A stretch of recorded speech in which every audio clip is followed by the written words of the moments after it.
Hi, my name is Diana Willett, and we're going to be discussing disaster theories. We're first going to start out with normative theories. These were modeled after the three forefathers, Thomas Jefferson, Hamilton, and Jackson. The first one is Jeffersonian model. This is where emergency managers are educated generalists. They're adept at turning into public concerns, and they focus on management at the local level. The Hamiltonian model are managers that are technocrats with executive skills and understanding of bureaucracy, and they focus on management at the state and federal levels. Jacksonian model are managers that are strong, charismatic executives with an orientation towards the public and a practitioner background who focuses on management that is concentrated at the state and local levels also. Next, we're going to talk about bureaucratic politics theories. We're going to be talking about rational actor model, bureaucratic politics model, and organizational process model. The rational actor model is where the president independently makes his or her own decisions. The bureaucratic politics model is where the president follows recommendations of senior political appointees and other elites as well. And then the organizational process model is the decision largely rests with various lower-level disaster management officials. Next, we're going to talk about public management theory. It emphasizes on grassroots local emergency management.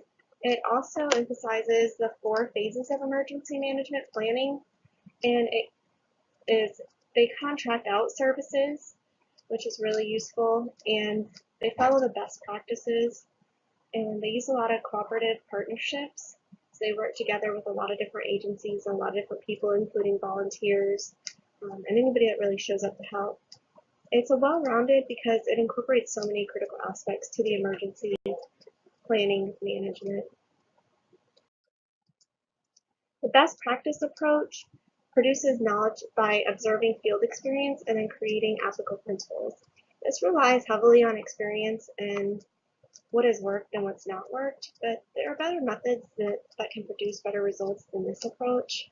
I feel that as I was reading about this, a lot of it has to do with learning from other people's mistakes and how other people have handled disasters, as well as your own experience. And there's better planning that can be done than the best practice approach. The intergovernmental relations theory includes inclusive authority, overlapping authority, and coordinating authority. Intergovernmental relations is one of the most critical components of disaster policy. The inclusive authority is where the federal government dictates to local government the exact steps that they should take.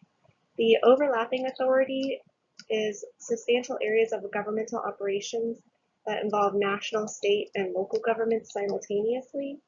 And the coordinating authority assumes a sharp and distinct boundary between separate national and state government, and local government depends on the state government.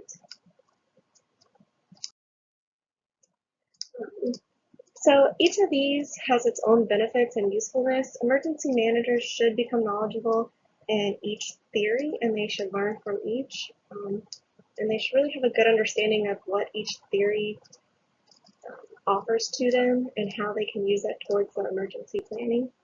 Thank you so much.